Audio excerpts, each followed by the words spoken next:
What is up, YouTubers? Magandang araw mga ka-DIY. Alex Ono naman nagbabalik para sa ating panibagong video. Sa video natin ito, magko-compare tayo ng pinakasimpleng Pro Audio Sound Setup at Car Audio Setup. Gamit lamang tayo ng amplifier, walang equalizer or any sound enhancer para mas simple, mas di komplikado. At bago tayo magpatuloy guys, sa mga bago pa lang sa ating channel, ayan guys, huwag niyong kalimutan mag-subscribe. Ayan guys, pakiclick nyo rin ang notification bell right down below para ma-notify kayo sa ating mga susunod na bagong upload na videos. At syempre, sa mga nagpapa-shoutout, abangan nyo guys sa huling bahagi ng ating video na to. So, i-compare natin una ang advantages at disadvantages ng bawat isa or ang pros and cons nila. Pangalawa ay ang presyo. At ang pangatlo naman ay ang pinaka-importante, ang tunog, kung gaano ito kaganda sa ating pandinig. Okay guys, let's go!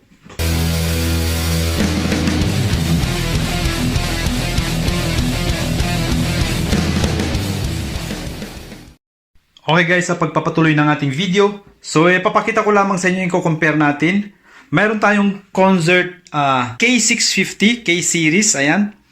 2-channel professional power amplifier. Ang amplifier na ito ay may power output na 650 watts, RMS per channel at 8 ohms impedance. Frequency response 20 Hz to 20 kHz. Signal input-output XLR connectors. Speaker output speak-on connector and binding post. Ayan. Power source 220 volts to 240 volts. 60 Hz AC. Ayan guys, 100% guaranteed Concert original. Ayan. So, kung mapapansin natin sa likod niya, punta natin, mayroong Zamoni Ventures. Ayan. At syempre, bibili lang tayo sa authorized reseller online or store. Okay. Ganyan lamang kasimple ang ating Pro Amplifier ngayon na ating ko-compare. So, pangalawa naman ang ating Planet Audio Car Amplifier. Ayan. Model VX6005, 5-channel MOSFET amplifier from the Vortex series ng Planet Audio. Guys, 4x50 watts RMS at 4 ohms plus 200 watts naman para sa kanyang pang-limang channel. Sa 2 ohms, kaya niya maglabas na 4x100 watts RMS at 2 ohms plus 300 watts at 2 ohms. And guys, so at bridge mode, kaya niyang 2x200 watts RMS at 4 ohms bridge mode plus 1x300 watts para sa kanya namang 5 channel. Frequency response siyang 20 Hz to 20 kHz. At ang presyo nitong ay nasa $100 and below. Ayan. So napakamura na lang dahil phase out na siya. Lumang modelo. At shout out sa sponsor ng amplifier na to. So, ingat ka dyan, bro. So, binigay lamang sa akin. Ayan. At ang ating gagamitin namang mga speaker ay ating BL box. Ayan na kung saan may laman siyang 500 watts RMS, 15 inches na subwoofer bawat isa. Ayan. At meron tayong mid-high Jackhammer 890, 900 watts maximum isa. Ayan. At ating Concert Tweeter 350 watts, 2,000 watts plus max bawat box ang ating mid-high. Ang ating namang subwoofer ay 1,200 watts per box maximum. So pagdating sa connection natin, ayan, pakita ko sa likod. Ayan, nakaparallel lang ating woofer at tweeter. Ayan. At ang ating subwoofer naman, ang left speaker natin. Ayan, ang left speaker naka-connect sa ating car amplifier. So yung subwoofer natin sa baba, kinonect natin sa channel 5 at naka-bridge tayo channel 1 and 2 para naman sa ating mid-high. Ayan, sa kaliwa. Ayan, so yan lamang nakakabit sa ating car amplifier. Ayan. So pagdating naman sa power supply ng ating car amplifier ay gumamit tayo ng 750 watts na PSU galing sa Dell. Ayan. At shout out sa na-sponsor ng ating PSU noon. Few weeks ago pa. Ayan, so na-demo na natin to. Napakita na natin sa ating nakarang video guys. So May video tayo kung paano ang connection or wirings. So, panoorin nyo guys ang ating nakaraang video para matutunan na mga gustong matuto sa pagwa-wirings nito. Ayan. So, ganyan lamang kasimple. At pagdating naman sa ating right speaker, ayan.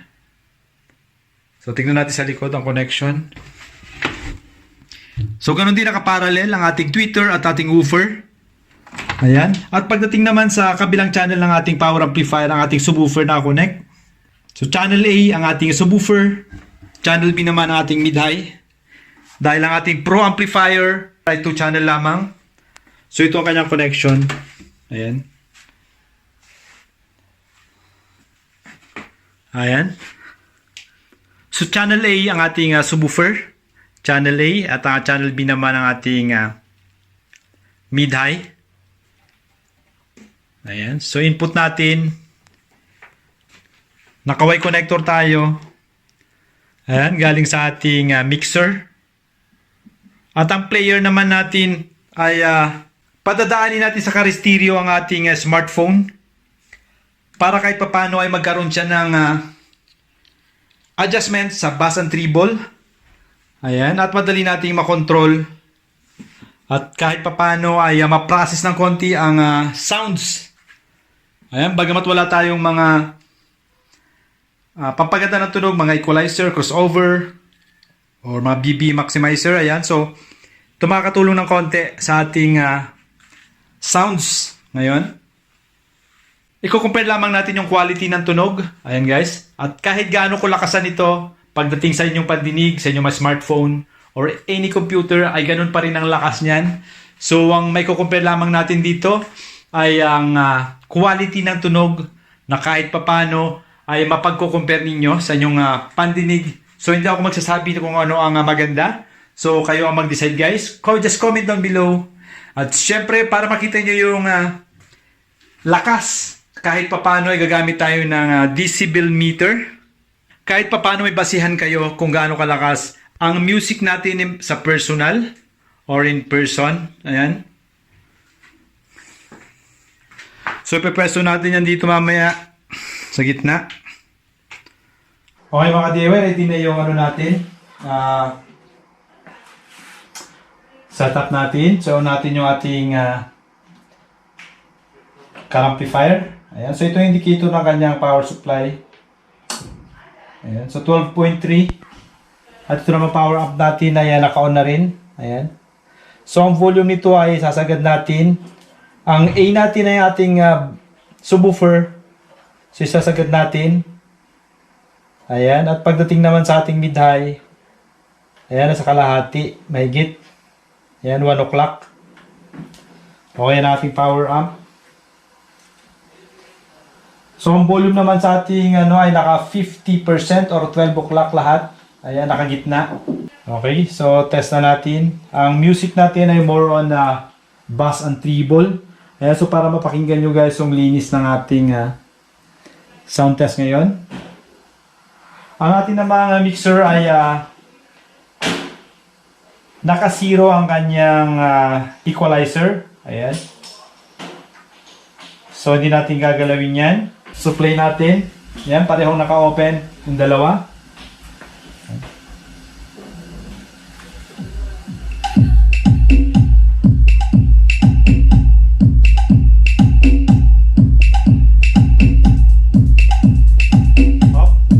Sandali pala, ulitin natin. On natin yung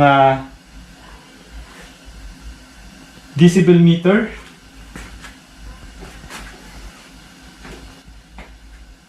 Ayan, kahit pa paano makita natin yung level ng sounds.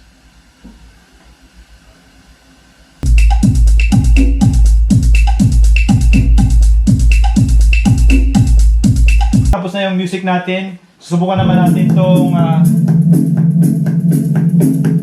subukan naman natin yung ating car amplifier. So, off natin ito. Ayan. So, yun naman natin ang ating car amplifier. Ayan. So, ulitin natin yung music. Ayan. So, naman ito yung naka-on sa atin. Ito yung gagana ngayon. Okay, same volume at 9 o'clock.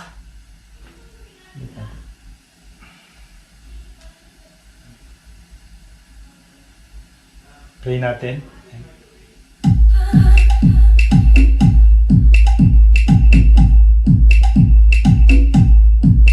So ngayon, car amplifier yung gumagana sa atin. Ayan. Naka-off ang ating power amplifier.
So ayan mga ka-DIY, tapos na yung unang test natin. So ngayon naman, nag-try tayo ng vocals. And hopefully walang walang copyright tulad ng ginamit natin sa ating mga naunang video. So ayan, play tayo ng... so balik tayo sa ating power amp. Off natin ulit ang ating car amp. Ayan. Ayan, so i-off natin. So open ulit natin itong isa. Ating power amp ang unahin natin. So, dating volume, full volume sa bass, 1 o'clock sa mid-high. Ayan. Okay, play tayo ng vocals. Morning vocals. Ayan.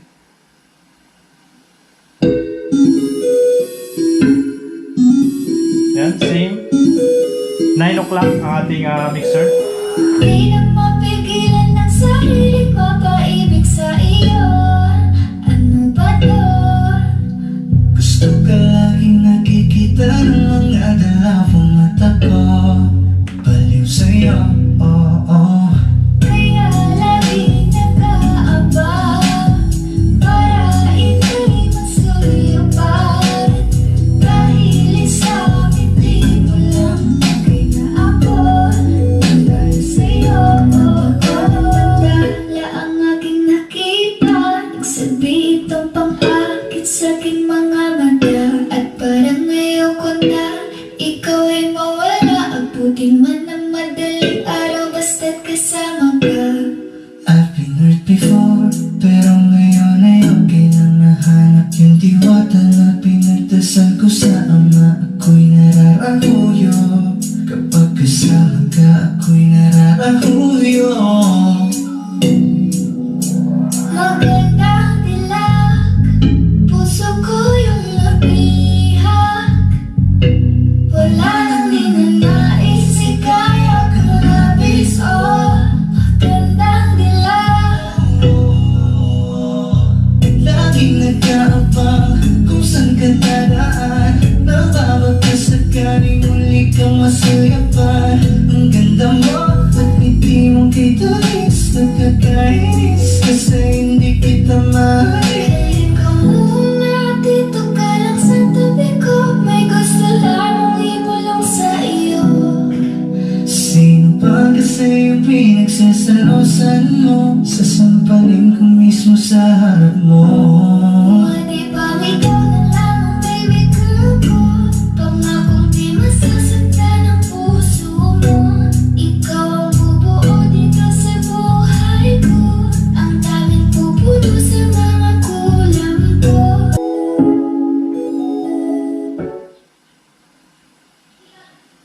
Ayan, so natest natin ating power up sa vocals. Ngayon, off muna natin yung kabila. Ayan, so ito naman ang ating i-on car amp. So same settings, 0-0 ang ating equalizer.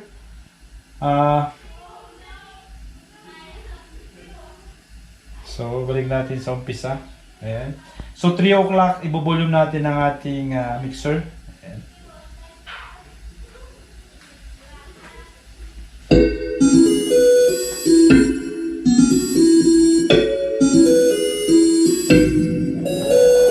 Di na mapigilan ng sarili mapaibig sa iyo. Ano ba to? Gusto ka laging nakikita ng mga dalawang mata ko. Baliw sa'yo, oo. Kaya laging nag-aaba para ika'y masuyapan. Dahil isang ngiti mo lang bagay na ako.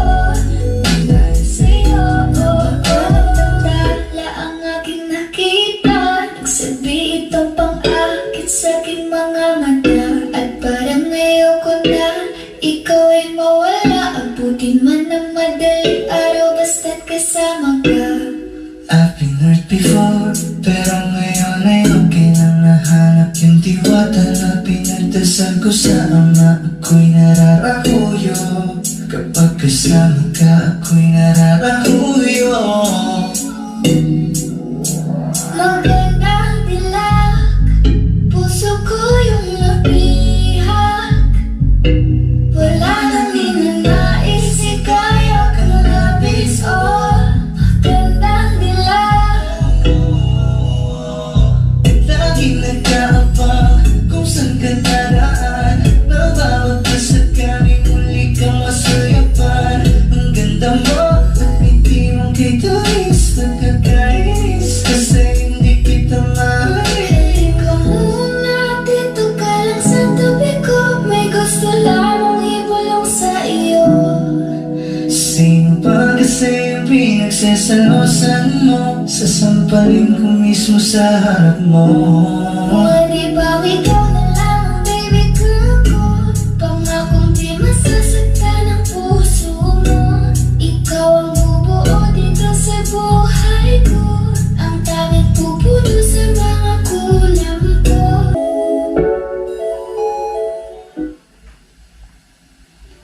So ayan, natesta natin sa vocals ang ating parehong car amp at power amp. At dito na nagtatapos ang ating video. So maraming salamat sa mga nanonood hanggang soli.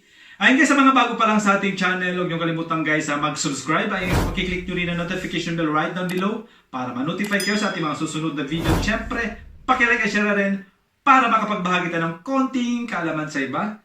Ayun guys, shoutout kay Jihaziel Villamor at kay Electrician Tech PH. Ayan, shoutout sa inyo. Guys, so magbibigay lang ako ng konting pros and cons dito sa dalawang ito. So pagdating sa ating power amplifier or professional power amplifier, ano, ang advantage nito, ang pros nito ay madaling i-set up, madaling intindihin. Ayan, almost plug and play siya. Madaling hanapan ng mga pampaganda or accessories. Ayan guys. Pangalawa, madaling hanapin, madaling mabili, at maraming choices sa presyo at mga brands. Ayan guys, ang pangatlo, pwede natin gamitin indoor-outdoor for any occasion. At pangapat, madaling ma-repair o repairable siya. Ayan guys, pagdating naman sa ating car amplifier, ang kanyang advantage naman or ang kanyang pros ay pwede natin siyang maggamit sa kahit anong sasakyan or sa ating pambahay. Pwede rin indoor-outdoor for small occasions and can operate or pwede siyang gamitin kahit walang electricity using 12 volts batteries tulad ng ginagamit natin sa ating mga sasakyan.